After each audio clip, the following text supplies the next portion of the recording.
ನಮಸ್ಕಾರ. ಚೆನ್ನೈ ವಿರುದ್ಧ ರಾಜಸ್ಥಾನ ಗೆದ್ದ ಬಳಿಕ ಅಟ್ಟರು ರವೀಂದ್ರ ಜಡೇಜಾ. ಬಳಿಕ ಸಿಎಸ್ಕೆ ಕುರಿತು ಹೇಳಿದ್ದನ್ನ ಕೇಳಿದರೆ ನೀವು ಕೂಡ ಸೆಲ್ಯೂಟ್ ಮಾಡ್ತೀರಾ. ಹಾಗಾದರೆ ಸುದ್ದಿಯ ಕಂಪ್ಲೀಟ್ ಮಾಹಿತಿ ಏನು? ಅಷ್ಟಕ್ಕೂ ಆರ್ಆರ್ ವಿರುದ್ಧ ಚೆನ್ನೈ ಸೋತ ಬಳಿಕ ರವೀಂದ್ರ ಜಡೇಜಾ ಹೇಳಿದ್ದೇನು ಗೊತ್ತಾ? ಹೀಗಿದರೆಲ್ಲದರ ಬಗ್ಗೆ ಈ ವಿಡಿಯೋದಲ್ಲಿ ಸಂಪೂರ್ಣವಾಗಿ ತಿಳಿಸ್ಕೊಡ್ತಾ ಹೋಗ್ತೀನಿ. ಆದ್ದರಿಂದ ಕೊನೆವರೆಗೂ ನೋಡಿ. ಆದರೆ ಅದಕ್ಕಿಂತಲೂ ಮುನ್ನ ಯಾರು ನಮ್ಮ ಚಾನಲ್ಗೆ ಸಬ್ಸ್ಕ್ರೈಬ್ ಮಾಡಿಲ್ವೋ, ಸೊ ದಯವಿಟ್ಟು ನಮ್ಮ ಚಾನಲ್ಗೊಂದು ಸಬ್ಸ್ಕ್ರೈಬ್ ಮಾಡಿಕೊಂಡು ವಿಡಿಯೋಗೊಂದು ಲೈಕ್ ಮಾಡಿ. ಹೌದು, 2012 ನಲ್ಲಿ ಸಿಎಸ್ಕೆ ತಂಡವನ್ನ ಸೇರಿ ಆ ತಂಡದ ಪರ ಬರೋಬ್ಬರಿ 12 ಆವೃತ್ತಿಗಳನ್ನ ಆಡಿದ್ದ ರವೀಂದ್ರ ಜಡೇಜಾ ಈ ಸೀಸನ್ ನಲ್ಲಿ ತನ್ನ ಮಾತೃ ತಂಡ ರಾಜಸ್ಥಾನ ರಾಯಲ್ಸ್ ತಂಡದ ಪರ ಆಡ್ತಾ ಇದ್ದಾರೆ. ವಾಸ್ತವವಾಗಿ ಈ ವರ್ಷ ನಡೆದ ಮಿನಿ ಹರಾಜಿಗೂ ಮುನ್ನ ಸಿಎಸ್ಕೆ ತಂಡ ರವೀಂದ್ರ ಜಡೇಜರನ್ನ ರಾಜಸ್ಥಾನ್ ರಾಯಲ್ಸ್ ತಂಡದೊಂದಿಗೆ ಟ್ರೇಡ್ ಮಾಡಿಕೊಂಡಿತ್ತು. ಜಡ್ಡು ಬದಲಿಗೆ ರಾಜಸ್ಥಾನ್ ರಾಯಲ್ಸ್ ತಂಡದಲ್ಲಿದ್ದ ಸಂಜು ಸ್ಯಾಮ್ಸನ್ ಅವರನ್ನ ತನ್ನ ತಂಡಕ್ಕೆ ಸೇರಿಸಿಕೊಂಡಿತ್ತು.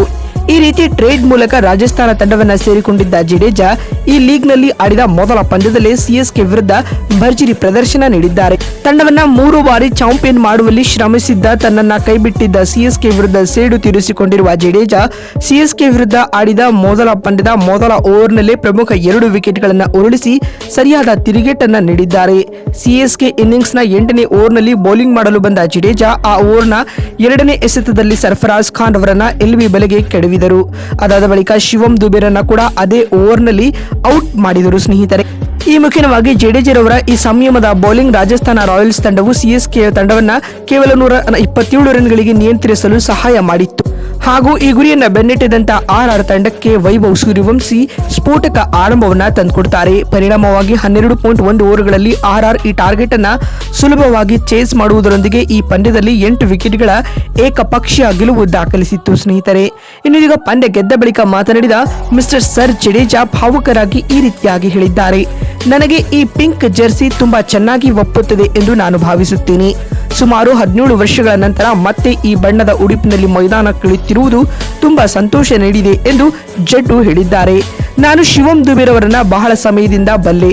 ನೆಟ್ಸ್ ನಲ್ಲಿ ಅವರಿಗೆ ಸಾಕಷ್ಟು ಬೌಲಿಂಗ್ ಮಾಡಿದ್ದೇನೆ. ಆದ್ದರಿಂದ ಅವರು ಸ್ಪಿನ್ನರ್ಗಳನ್ನ ಹೇಗೆ ಎದುರಿಸುತ್ತಾರೆ ಎಂಬುದು ನನಗೆ ತಿಳಿದಿತ್ತು. ಅವರು ದೊಡ್ಡ ಶಾಟ್ಗಳಿಗೆ ಪ್ರಯತ್ನಿಸುತ್ತಾರೆ ಎಂದು ನನಗೆ ಗೊತ್ತಿತ್ತು. ಹೀಗಾಗಿ ನಾನು ಚೆಂಡನ್ನ ಆಫ್ ಸ್ಟಂಪ್ನ ಹೊರಗೆ ಎಸೆದು ಅವರನ್ನ ಕಟ್ಟಿ ಹಾಕಲು ಪ್ರಯತ್ನಿಸಿದೆ ಎಂದು ಜಡ್ಡು ಹೇಳಿದ್ದಾರೆ. ಮತ್ತು ಮಾತು ಮುಂದುವರೆಸಿದ ಅವರು, ಪಿಚ್ ಸ್ವಲ್ಪ ಜಿಗಿಟಾಗಿತ್ತು ಮತ್ತು ಚೆಂಡು ಚೆನ್ನಾಗಿ ತಿರುಗುತ್ತಿತ್ತು. ಇಂತಹ ಪಿಚ್ನಲ್ಲಿ ಬೌಲಿಂಗ್ ಮಾಡಲು ನಾನು ಆನಂದಿಸುತ್ತೇನೆ. ನನ್ನ ಕೆಲಸ ಕೇವಲ ಸರಿಯಾದ ಜಾಗದಲ್ಲಿ ಚೆಂಡನ್ನ ಹಾಕುವುದಾಗಿತ್ತು. ಉಳಿದುದನ್ನ ಪಿಚ್ ಮಾಡಿತ್ತು ಎಂದು ಜಡ್ಡು ಹೇಳಿದ್ದಾರೆ. ಮತ್ತು ಯುವ ಆಟಗಾರರ ಕುರಿತು ರಿಯಾಕ್ಟ್ ಮಾಡಿರುವ ಅವರು, ತಂಡದ ಬೌಲರ್ಗಳಾದ ನಾಂದ್ರೆ ಬರ್ಗರ್ ಹಾಗೂ ಜೋಫ್ರಾ ಆರ್ಚರ್ ಆರಂಭದಲ್ಲೇ ಉತ್ತಮ ಬೌಲಿಂಗ್ ಮಾಡಿದರು. ರಿಯಾನ್ ಪರಾಗ್ ಅವರ ನೇತೃತ್ವದಲ್ಲಿ ತಂಡವು ಉತ್ತಮವಾಗಿ ಕೆಲಸ ಮಾಡುತ್ತಿದೆ. ಗುರಿ ಚಿಕ್ಕದಾಗಿದ್ದರೂ ಕ್ರಿಕೆಟ್ನಲ್ಲಿ ಯಾವುದನ್ನ ಲಘುವಾಗಿ ತೆಗೆದುಕೊಳ್ಳುವಂತಿಲ್ಲ. ಹೀಗಿದ್ರೂ ಚೆನ್ನೈ ತಂಡದ ಅಭಿಮಾನಿಗಳು ನನ್ನ ಹೃದಯವನ್ನ ಗೆದ್ದಿದ್ದಾರೆ.